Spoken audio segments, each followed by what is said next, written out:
पति के मरने के बाद कांता देवी ने अपनी बेटियों को भीख मांगने पर लगा दिया। सास उसे मना करती रही तो वो कहती, माँ घर पर बैठकर आराम से खाओ वरना कमा कर लाओ। बेटियां छोटी थीं, जिसकी वजह से लोग उन पर तरस खाकर उन्हें अच्छे पैसे दे देते। मोहल्ले वालों ने उसे समझाया कि बेटियों से ऐसे काम ना करवाओ, बल्कि खुद काम करके इनका पेट पालो। तो वो आगे से उन्हें बुरा भला कहने लगती। ऐसे ही एक दिन वो आराम से लेटी थी कि अचानक दरवाजे पर दस्तक हुई, तो दरवाजा खोलते ही उसके होश उड़कर रह गए क्योंकि बाहर बच्ची। अरे ओ कांता, दिन चढ़ आया है, अभी तक तुमने नाश्ता नहीं दिया। कितनी बार कहा है कि मुझसे भूख बर्दाश्त नहीं होती, मैं शुगर की रोगी हूँ। कांता की सास बुधिया देवी ने कमरे में घुसी बहू को आवाज लगाई थी, जो पिछले 1 घंटे से कमरे से बाहर नहीं निकली थी। वहीं से कांता देवी की चिंघाड़ती हुई आवाज आई, सब्र कर लो माँ, नाश्ता आधा घंटा नहीं मिलेगा तो तू मर नहीं जाएगी। बहू की तेज जबान से बुधिया देवी हमेशा गुस्सा ही रहती थी। बेटा दमे का रोगी था और इसी रोग से 1 साल पहले ही उसका देहांत हो चुका था। बहू की जुबान की तेजी वो कई साल से सुनती चली आ रही थी। जब से बेटी की शादी हुई थी, कांता ने सास का और पति का भी लिहाज नहीं रखा था। शादी से पहले ही मोहन को दमे का रोग था। उसकी शादी के कुछ दिनों बाद जब उसकी सांस बुरी तरह से फूलती तो कांता उसके साथ साथ बुधिया देवी को भी कोसने लगती कि अपना बीमार बेटा मेरे पल्ले बांध दिया, मेरी जिंदगी तो बर्बाद करके रख दी है। हालांकि उस समय मोहन नौकरी भी करता था, घर में किसी चीज की कोई कमी ना थी, लेकिन कांता ने कभी भी मोहन की कदर नहीं की। सास के साथ भी अच्छा रिश्ता नहीं रखा था और इसके बाद जब उसके घर 2 बेटियां हो गईं तो बेटियों को भी बुरा भला कहती रहती। यही कहती कि मेरी किस्मत ही खराब थी, बीमार पति ने तो मुझे एक बेटा तक ना दिया। 2 बोझ मेरे सर पर डाल दिए, अब मैं इनका बोझ उठाऊं या फिर बीमार पति का। दोनों बेटियां 7 और 9 साल की हो चुकी थी जब मोहन की तबीयत बहुत ज्यादा खराब रहने लगी और एक दिन वो इसी बीमारी की हालत में दुनिया से चला गया। हैरत की बात यह थी कि उस दिन भी उसने एक आंसू तक नहीं बहाया था, बल्कि चुपचाप एक कोने में बैठी रही, टुकुर टुकुर आने जाने वाले लोगों को देखती रही। औरतें उसके पास आकर अफसोस करती, उससे कहती हाय, भरी जवानी में विधवा हो गई, लेकिन उसकी आंख से एक आंसू नहीं निकला था। बुधिया देवी रो रोकर बेहाल थी, लेकिन जब बहू को देखती तो दिल जलकर राख हो जाता, जिसने पति की मौत पर एक आंसू भी नहीं बहाया था। बुधिया देवी दिल में यही सोचती कि शायद ये खुश है कि बीमार पति से इसकी जान छूट गई, लेकिन बुधिया देवी तो माँ थी, इसलिए बेटे का दुख दिल को लगाए रखती थी। अपनी पोतियों से बहुत प्यार करती थी, कहती थी तुम दोनों में मुझे मोहन दिखाई देता है, लेकिन कांता का व्यवहार अपनी बेटियों के साथ भी अच्छा नहीं था। कांता शायद दुनिया की पहली माँ थी जिसे अपनी बेटियों से प्यार नहीं था, मगर दादी पोतियों पर जान छिड़कती थी। शुरू में तो मोहल्ले वालों ने बहुत ख्याल रखा, घर में राशन भी डाल देते थे, कभी कोई खाना बनाकर भेज देता, क्योंकि बुधिया देवी का स्वभाव बहुत अच्छा था। मोहल्ले वालों से उसने बहुत बनाकर रखी थी, लेकिन कांता ने किसी को भी मुंह नहीं लगाया था। जब पड़ोसियों ने भी हाथ खींचना शुरू किया तो कांता पहले तो सोच में पड़ गई, क्योंकि खुद भी अनपढ़ गंवार थी, कोई हुनर भी नहीं आता था। घर के कामकाज भी बेमन से कर दिया करती थी, लेकिन अब तो सारी जमा पूंजी भी खत्म हो चुकी थी। समझ नहीं आ रहा था कि घर का खर्चा किस तरह से चलाया जाए। बुधिया देवी इन दिनों बहुत परेशान थी, उन्हें घुटनों का रोग था, इसलिए कोई भी काम करना उनके लिए मुश्किल थी। वो तो पोतियों का हाथ पकड़कर सहारे से वॉशरूम तक जाती थी और वापस फिर अपने पलंग पर बैठ जाती और वहीं वो सोती थी। घर में 2 ही कमरे थे, एक कमरा कांता का था जहां वो अपनी बेटियों के साथ सोती और दूसरा ड्राइंग रूम के तौर पर सजा के रखा था। कोई मेहमान आता तो वहां बैठ जाता। अब तो जैसे भूखे रहने की नौबत आ गई थी। बच्चियां भूख से बिलबिलाती तो माँ परवाह नहीं करती, घर में जो रूखी सूखी रोटी होती खा पी कर वो अपने कमरे में लेट जाती। दादी और पोतिया दोनों रोती रह जाती। आज भी सुबह सुबह बुधिया देवी ने कांता को आवाज लगाई थी कि नाश्ते में कुछ है तो दे दो, लेकिन हैरत से उनकी आंखें खुली की खुली रह गई। जब कमरे का दरवाजा खुला, दोनों बच्चियों ने फटे पुराने कपड़े पहन रखे थे, दोनों के बाल बिखरे हुए थे और दोनों के गाल लाल थे। ऐसा लग रहा था जैसे किसी ने थप्पड़ दे मारा हो और वो हिचकियों से और सिसकियों से रो रही थी। ये देखकर बुधिया देवी कांता से कहने लगी कि बच्चियों को क्या हुआ है और इनका ये क्या हुलिया बना रखा है, फटे पुराने कपड़े क्यों पहनाए हैं। कांता कहने लगी, आज के बाद ये कमाएंगी और हम खाएंगे। ये सुनकर बुधिया देवी परेशान हो गई। वो कहने लगी, क्या मतलब है तुम्हारा? मासूम छोटी बच्चियों से क्या घर के काम काज करवाओगी? तो वो कहने लगी, ना माँ, काम नहीं करवाऊंगी, ये लोग भीख मांगेगी। ये सुनना था कि बुधिया गुस्से से बहू से कहने लगी, खबरदार, जो तुमने मेरी पोतियों को भीख मांगने की आदत डाली, तुम हट्टी कट्टी हो, लोगों के घर जाकर नौकरी करो तो अच्छे पैसे कमा सकती हो। वो कहने लगी, मैंने ठेका नहीं ले रखा, पहले तुम्हारे बीमार बेटे को संभालती रही और अब तुम्हारी इन पोतियों को खाना खिलाने के लिए मैं दूसरों के घर के बर्तन मांजूं। मैं तो बैठकर खाऊंगी। ये कहकर उसने दोनों बेटियों का हाथ पकड़ा और घर के दरवाजे से बाहर धकेल दिया। दोनों बच्चियां गिरते गिरते बची थी। कांता कहने लगी, जब तक पैसे ना मिले वापस आने की जरूरत नहीं है। जाओ जाके भीख मांगो और खबरदार, जो तुम लोगों ने अपने आंसू साफ किए, तुम इन आंसुओं को बहने देना। जब तक ये आंसू बहेंगे तब तक तुम लोगों को पैसे मिलेंगे, भीख मिलेगी, और अगर तुम लोग खाली हाथ वापस आई तो तुम लोगों का वो हाल करूंगी कि अपने चेहरे भी पहचान नहीं पाओगी। दोनों बेटियां डरी सहमी हुई घर से बाहर निकल गईं। बुधिया देवी कहने लगी, ये क्या किया तुमने, क्या गजब कर दिया तुमने। अरे तुम्हारे जैसी माँ मैंने अपनी पूरी जिंदगी में नहीं देखी। माँ तो बच्चों की खुशियों की खातिर सारी मुश्किलें अपने ऊपर डाल लेती हैं ताकि उसके बच्चे कहीं भूखे ना सो जाएं। मेहनत करती हैं, मजदूरी करती हैं। मैंने बहुत सी औरतें देखी हैं जो ईंटें उठाती हैं, पत्थर उठाती हैं और अपने बच्चों को घर आकर खाना भी पकाकर अपने हाथों से खिलाती हैं। तुम कैसी माँ हो। वो कहने लगी कि मैं ऐसी ही हूँ, अगर मैंने इन पर तरस खाया तो फिर लोग इन पर तरस नहीं खाएंगे। और मैं क्यों बाहर जाकर कमाऊँ जब ये दोनों मौजूद हैं। ये रोएंगी, भीख मांगेगी तो लोगों को तरस आएगा और वो इन्हें पैसे देंगे, फिर ही तुम्हें नाश्ता मिलेगा। माँ, अगर तुम मेरे मामले में बोली या तुमने मुझे अपनी पोतियों की मोहब्बत में सताया तो याद रखना, खाना नहीं दूंगी तुम्हें। गुस्से से यह कहते हुए कांता अपने कमरे में चली गई। बुधिया देवी की आंखों से टिप टिप आंसू बहने लगे। वो तो सोच भी नहीं सकती थी कि माँ का ऐसा भी कोई रूप हो सकता है। पूरा दिन बुधिया देवी का दिल बड़ा परेशान रहा। बार बार उनका ध्यान बच्चियों की तरफ जाता था। वो मासूम सी बच्चियां थी, वो तो आज तक कभी दरवाजे के पास भी खड़ी नहीं हुई थी और माँ ने कैसे बेदर्दी से दोनों को बाहर धकेल कर फेंक दिया, पता नहीं वो कहाँ गई। कभी वो सोचती कि कहीं रास्ता ही न भूल गई हो, पता नहीं मेरी बच्चियां कहाँ गई होंगी। बुधिया देवी की आंखों से आंसू बह रहे थे। वो बड़ी मुश्किल से उठी और धीरे धीरे चलते हुए मेन दरवाजे तक पहुंची। दरवाजे की कुंडी खोली और दाएं बाएं गली में देखने लगी कि पोतियां पता नहीं किधर है, वो किधर चली गई है। दोपहर का समय था और मई का महीना, सख्त गर्मी में मेन गेट तक आते ही बुधिया पसीने से भीग चुकी थी और तपती धूप में कांता ने दोनों बेटियों को चप्पल तक पहनने नहीं दिए थे। नंगे पैर ही उन्हें बाहर भेजा था। बुधिया देवी की आंखों में आंसू थे। 1-2 घंटे वो दरवाजे पर खड़ी अपनी पोतियों का रास्ता तकती रही। दिल में बार बार यही प्रार्थना करती रही कि वो कहीं से जल्दी सुरक्षित घर आ जाए, कोई मासूम बच्चियों को कोई नुकसान न पहुंचा दे। जैसे ही शाम हुई तो बुधिया देवी घर पर बने मंदिर में बैठकर प्रार्थना करने लगी कि उनकी पोतियां ठीक ठाक घर वापस आ जाए। जैसे जैसे अंधेरा छाने लगा, बुधिया देवी परेशान सी हो गई थी। अब तो काफी अंधेरा होने लगा था, लेकिन दोनों पोतियों का कुछ पता ना था। इससे पहले कि वो पलंग से उठकर दोबारा मेन गेट तक जाती, दरवाज़ा खुला था। क्योंकि दरवाज़ा लॉक नहीं था, दोनों पोतियां घर में आईं। प्यास के मारे उनके होंठ सूख रहे थे और वो बिल्कुल निढाल सी थी। उनकी हालत देखकर बुधिया देवी का कलेजा पसीज के रह गया। जल्दी से अपनी बाहें फैलाई, दोनों पोतियां रोती धोती दादी के गले लग गई। कांता कमरे में थी। जब उसने अपनी बच्चियों की आवाज़ सुनी तो दरवाज़ा खोलकर बाहर आ गई। बुधिया देवी को लगा कि शायद माँ इनको सीने से लगाएगी और उसे अपनी गलती का एहसास हो गया होगा कि उसे बच्चियों को इस तरह अकेला नहीं भेजना चाहिए था। लेकिन बुधिया देवी की सोच एकदम गलत साबित हुई। जब कांता ने कहा कि ये रोना धोना बाद में मचाना, पहले ये बताओ कि पैसे कितने लाए हो, उसने दोनों बेटियों से कड़े स्वर में पूछा था। दोनों ने पैसे अपनी माँ को पकड़ा दिए, जो कि 200 रुपये थे। ये देखकर वो कहने लगी कि बस इतने ही पैसे लेकर आए हो, इतने पैसों में मैं क्या करूंगी, खाना बनाऊंगी या बिजली का बिल दूंगी। इन पैसों से कुछ नहीं होता। तुम लोगों को समझाकर भेजा था ना कि रोना धोना करना, ताकि लोगों को तुम पर तरस आए, तभी वो तुम लोगों को पैसे देंगे। लेकिन तुम लोगों ने तो किसी के सामने हाथ ही नहीं फैलाया।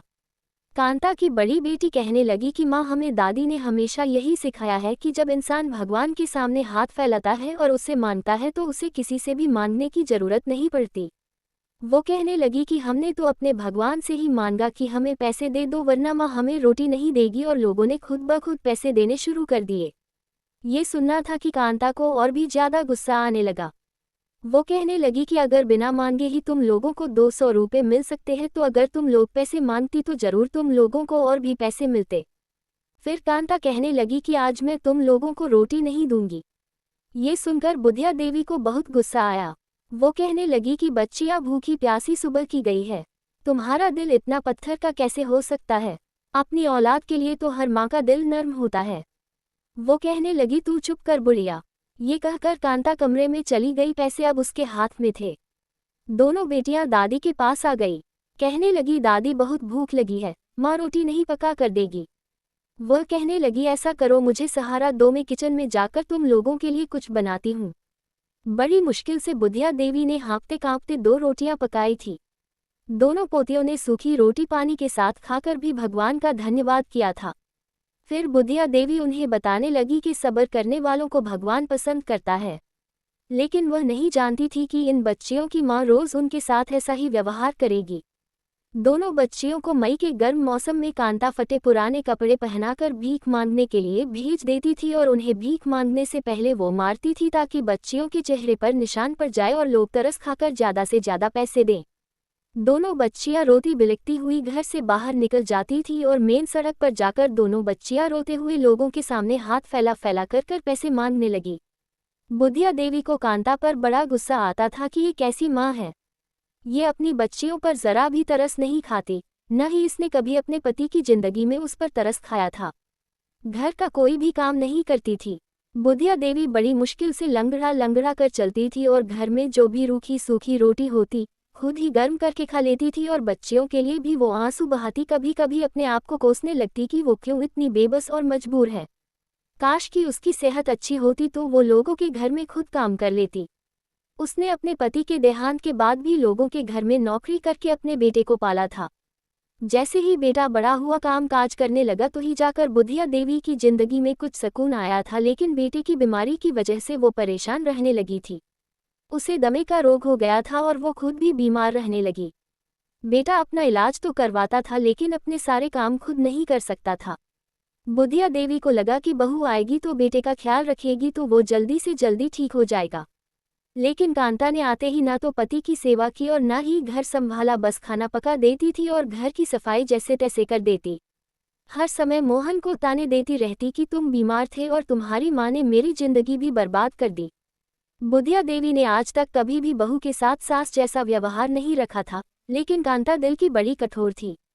उसे तो अपनी बेटियों पर भी तरस नहीं आता था और बुधिया देवी को इस पर हैरत होती थी कि औरत चाहे जैसी भी हो, माँ बन जाने के बाद अपने बच्चों के लिए सारे कष्ट उठा लेती है। और ये कैसी माँ थी जो कड़ी धूप में बच्चियों को बिना नाश्ता दिए उन्हें बाहर भीख मांगने के लिए भेज देती थी। अभी बच्चियों को गए हुए 2 घंटे ही गुजरे थे जब अचानक से दरवाजा बड़ी जोर से धड़धड़ाया गया था। कांता तो अपने कमरे में जाकर शायद सो चुकी थी। बुधिया देवी ने बड़ी मुश्किल से उठकर जब दरवाजा खोला तो बड़ी पोती बड़ी घबराई हुई खड़ी थी। वो रो रही थी। बुधिया ने कहा कि क्या हुआ तुम्हें और छोटी बहन कहाँ है? तो वह कहने लगी दादी वो सड़क पर बेहोश हो गई है। ये सुनना था कि बुधिया देवी चिल्ला चिल्लाकर कांता को कमरे के बाहर से पुकारने लगी। कांता शायद नींद में थी। उसने दरवाजा खोला तो कहने लगी क्या बात है, क्यों चिल्ला चिल्लाकर पूरा घर सर पर उठा रखा है? बुधिया कहने लगी कि तुम्हारी छोटी बेटी वहां सड़क पर बेहोश हो गई। बड़ी वाली रोए जा रही है। वो अपनी माँ से कहने लगी कि माँ छोटी बहन भूख और प्यास की वजह से गर्मी की तेजी बर्दाश्त न करते हुए सड़क पर ही बेहोश हो गई है। कांता कहने लगी कि ये तो और भी अच्छी बात है कि वो बेहोश हो गई है, तो तुम लोगों से रो रो कर ये बोलो कि तुम्हारी बहन बेहोश हो गई है।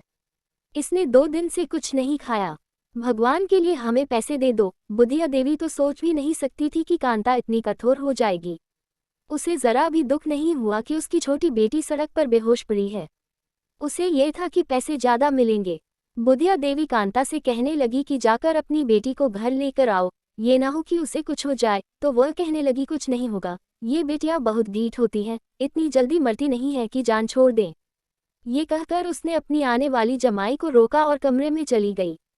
बुधिया लंगड़ाते लंगड़ाते बड़ी पोती के साथ मेन सड़क पर पहुंची थी, जहां बच्ची के आसपास बहुत से लोग खड़े थे। बुधिया को देखकर कहने लगे कि आपको शर्म नहीं आती, इतनी छोटी सी बच्ची को भीख मांगने के लिए भेजा हुआ है और वो बेहोश हो गई है। वो क्या जवाब देती? उसने मोहल्ले के एक आदमी से कहा कि इसे गोद में उठाकर मेरे घर छोड़ दो।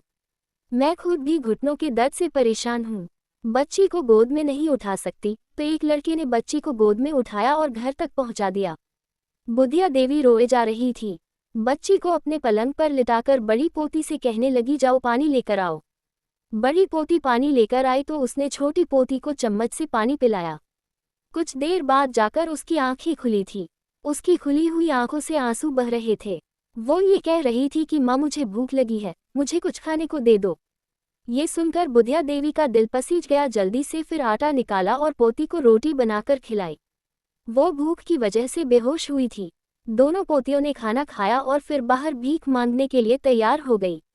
बुधिया ने कहा कि इतनी धूप और गर्मी है, मत जाओ, लेकिन वो कहने लगी, माँ हमें बहुत मारेगी कि तुम लोग पैसे कमा कर क्यों नहीं लाए। ये कहकर वो बाहर चली गईं। बुधिया देवी बेबसी से रोने लगी। उसी शाम को पड़ोस से 3-4 औरतें आईं और कांता को बातें सुनाने लगी कि तुम्हें शर्म नहीं आती।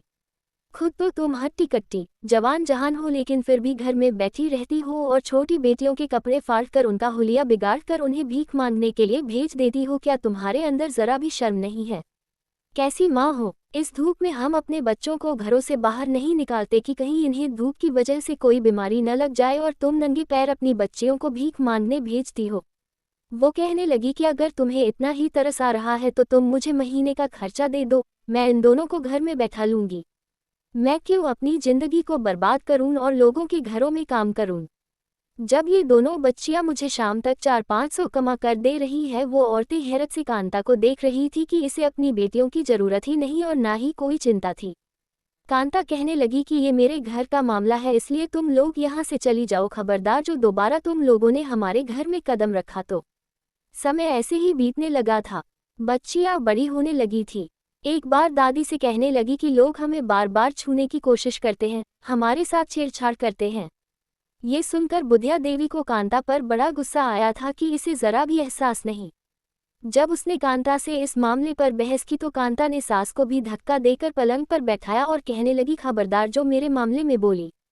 तुझे रोटी मिल रही है, इसी बात पर शुक्र कर, चाहे कोई इनके साथ जैसा मर्जी व्यवहार करे, लेकिन ये भीख जरूर मांगेगी। सौतेली माँ भी शायद ऐसी नहीं होती है जैसे कांता इनकी सगी माँ होकर इनके साथ करती थी। इसे जरा भी अपनी बच्चियों से प्यार नहीं था। इसे सिर्फ प्यार था तो इनके लाए हुए नोटों से। बच्चियां रोज का अच्छा खासा पैसा लाने लगी थी। कांता जब नोट गिनती तो बड़ी खुश होती, लेकिन एक बार जो कुछ हुआ वो बिल्कुल बर्दाश्त करने लायक नहीं था। एक बार जब बच्चियां शाम को घर वापस आई तो बड़ी वाली बेटी के कपड़े ज्यादा फटे हुए थे और उसकी रंगत उड़ी हुई थी। वो बहुत ज्यादा घबराई हुई भी लग रही थी। बुधिया देवी की तो उसे देखकर ही जैसे जान निकलने लगी थी। उसके बाल बुरी तरह से बिखरे हुए थे। आते ही वो रोते हुए दादी के साथ लग गई। बुधिया देवी ने जब उसे पूछा तो वो कहने लगे कि गली के आवारा लड़के मेरे पीछे पड़ जाते हैं। वो कभी मेरे कपड़े फाड़ देते हैं तो कभी मेरे बाल पकड़कर खींचते हैं और कभी मेरा हाथ पकड़कर मुझे सुनसान गली में ले जाने की कोशिश करते हैं। दादी, मैं अब भीख मांगने नहीं जाऊंगी। ये सुनकर बुधिया देवी को कांता पर बहुत गुस्सा आया था।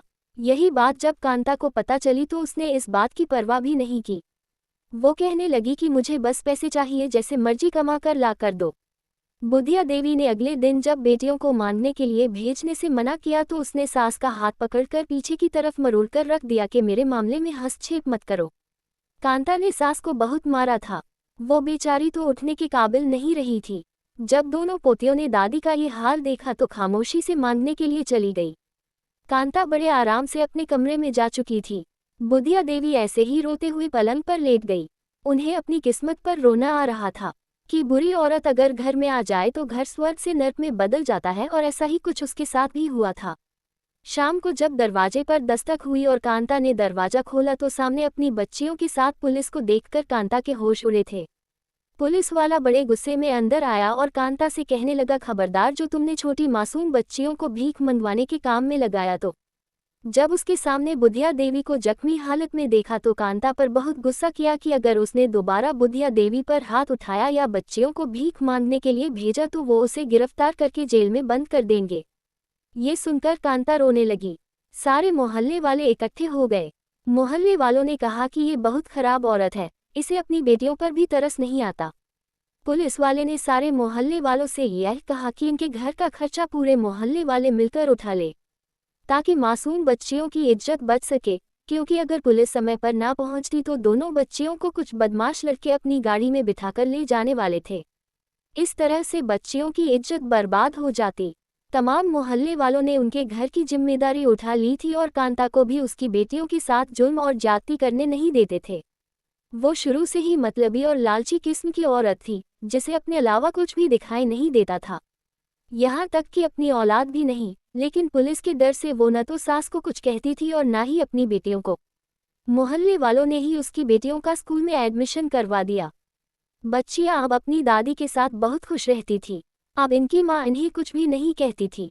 काश कि अनाथ बच्चियों के खर्चे की जिम्मेदारी सारे मिलकर उठा लेते तो छोटे छोटे बच्चों को भीख मांगने की नौबत न आती। तो दोस्तों, इस कहानी को लेकर आपकी क्या राय है, कमेंट बॉक्स में ज़रूर बताएं। और अगर आपको हमारी आज की कहानी अच्छी लगी हो तो प्लीज़ लाइक ज़रूर करें। अगर आपने अभी तक हमारे चैनल को सब्सक्राइब नहीं किया तो ज़रूर कर लीजिए। तो मिलते हैं ऐसी ही एक और मोटिवेशनल कहानी के साथ। Thanks for watching.